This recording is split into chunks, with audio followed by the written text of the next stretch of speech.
Hi there, this is Kaylee from Crochet Unraveled, and in this video I am going to teach you what the front loop and the back loop of your crochet work are and how to identify them in a pattern and in your work. So before we get started, if you're new here, welcome, and please make sure that you subscribe to my channel because I put out new tutorials all the time.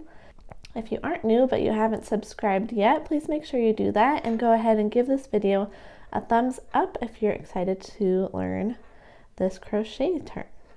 All right, so all I've done here is crocheted one row of double crochet stitch, and I'm going to turn my work as if I was going to start crocheting back in the other direction.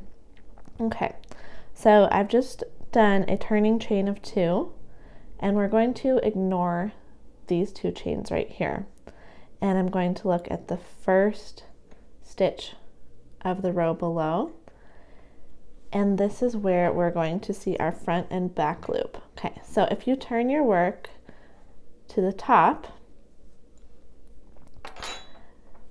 you will see this structure. To me it looks like a braid, and it's made up of 2 parts. So closest to you, there's a little loop right there, and then further away is that loop. And usually in a pattern, if it doesn't specify, you will always put your hook underneath both of those loops. But you came to this video to figure out what the front loop and the back loop are. So here is the difference. So this loop right here, the one closest to you, that is called the front loop. The front loop faces you. That's a good way to remember it. And then the loop that is farther away on the opposite side of your work, that is called the back loop. So I want to show you what it looks like to work into each of those. Okay, so if your pattern says front loop only or FLO, we're going to insert our hook just underneath this front loop here. So if you turn your work to the top, you can see that there's only one loop from this stitch on top of my hook.